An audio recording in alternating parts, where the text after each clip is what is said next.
இதை வந்து பஞ்சபாண்டவர் மலை அப்படின்னு சொல்கிறாங்க. பஞ்சபாண்டவர் மலை அப்படின்னு சொல்கிறதுக்கு சில வரலாற்று காரணங்கள் வந்து இருக்குது.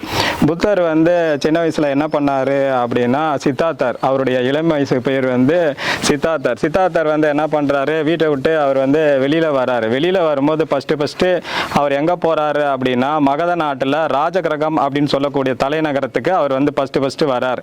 வரும்போது என்ன பண்ணுறாருன்னா, எல்லாத்தையும் திறந்து வந்துட்டார். அதனால் அவர் சாப்பாடுக்காக பிச்சை எடுக்கிறார். எங்கே எடுக்கிறாரு அப்படின்னா, அங்கே ஒரு மலை இருக்குது, ராஜகிரகம் சொல்லக்கூடிய அந்த தலைநகரத்தில் 5 விதமான மலைகள் இருக்குது. அதில் ஒரு மலை பேர் வந்து பண்டவ மலை. அவர் வந்து என்ன பண்ணுறாரு, பிச்சை எடுத்த அந்த ராஜகிரகம் அந்த தலைநகரத்தில் எடுத்த அந்த பிச்சையை வந்து அவர் எங்கே போய் உட்காந்து சாப்பிட்றாரு அப்படின்னா, பண்டவ மலை அப்படின்னு சொல்லக்கூடிய அந்த மலையில் உட்காந்து வந்து சாப்பிட்றாரு. இதை வந்து என்ன பண்ணுறாங்க அப்படின்னா, மகத நாட்டில் இருக்கக்கூடிய ராஜகிரக தலைநகரத்தில் இருக்கக்கூடிய ஒற்றர்கள்லாம் இதை வந்து கண்டுபிடிச்சு அந்த நாட்டு அரசர் யார் அப்படின்னா பிம்பிசாரரை போய் வந்து அவங்க பார்த்து இது மாதிரி சொல்கிறாங்க, ஒரு சக்கரவர்த்தி வந்து பிச்சை எடுத்து நம்ம நாட்டில் சாப்பிட்டுட்டு இருக்காரு அப்படின்னு ஒன்று.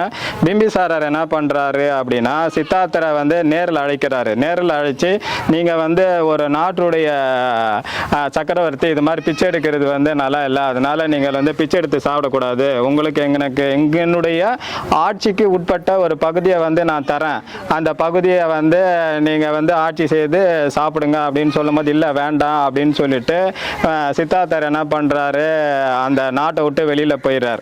ஸோ ஃபஸ்ட்டு சித்தார்த்தர் வந்து எங்கே தங்கியிருக்கார் அப்படின்னா, பண்டவ மலைன்ற அந்த மலையில் தான் அவர் வந்து ஃபஸ்ட்டு தங்குறாரு. இதுக்கப்புறம் என்ன ஆகுது, சித்தார்த்தர் வந்து தவங்கள் தியானங்கள் எல்லாம் பண்ணி 12 வருஷம் முடிஞ்சு ஞான நிலை அடைஞ்சு புத்தர் ஆயிடுறாரு. புத்தர் ஆன பிறகு என்ன பண்ணுறாங்க, அவருக்கு நிறைய சீடர்கள் வந்து உருவாகிறாங்க. அவங்க வந்து புத்த பிக்குகள் அப்படின்னு வந்து சொல்கிறாங்க. ஸோ இந்த புத்த பிக்குகள் என்ன பண்ணுறாங்க, தங்களுக்கு இருக்கக்கூடிய வாழக்கூடிய சில மலைகளில் வந்து தேர்ந்தெடுக்கிறாங்க. அந்த மலை குகைகள் வந்து அங்கே இருக்குது. ஸோ அவங்க அந்த மலை குகைக்கெல்லாம் என்ன பேர் வைக்கிறாங்க அப்படின்னா, பண்டவ மலை அப்படின்னு சொல்லி அந்த மலைக்கு வந்து அவங்க வந்து பேர் வைக்கிறாங்க. ஏன் பண்டவ மலைன்னு பேர் வைக்கிறாங்கன்னா, புத்தர் வந்து ஃபஸ்ட்டு தங்கின இடமான பண்டவ மலையை வந்து தாங்க எங்கெங்கே தங்குறாங்களோ அந்த எல்லாத்தையுமே பண்டவ மலை அப்படின்னு சொல்லி பேர் வைக்கிறாங்க. இந்து மதத்தில் பஞ்ச பாண்டவர்கள் வந்து வனவாசம் இருந்தப்போ அவங்க வந்து தங்குன இடம் அப்படின்னு சொல்லி அந்த பண்டவ மலையை வந்து பஞ்ச பாண்டவர் மலையாக மாற்றிட்டாங்க. ஸோ பண்டவ மலைன்றது தான் இப்போ பஞ்ச பாண்டவர் மலையாக வந்து மாறிடுச்சு. இது தமிழ்நாட்டிலையும் சரி, இந்தியாவிலையும் சரி, உலகத்தில் எந்த ஒரு இடமாக இருந்தாலும் சரி, பஞ்ச பாண்டவர் மலை அப்படின்ற மலைன்றது ஃபஸ்ட்டு பண்டவ மலையாக இருந்து தான் பஞ்ச பாண்டவர் மலையாக மாறிச்சு.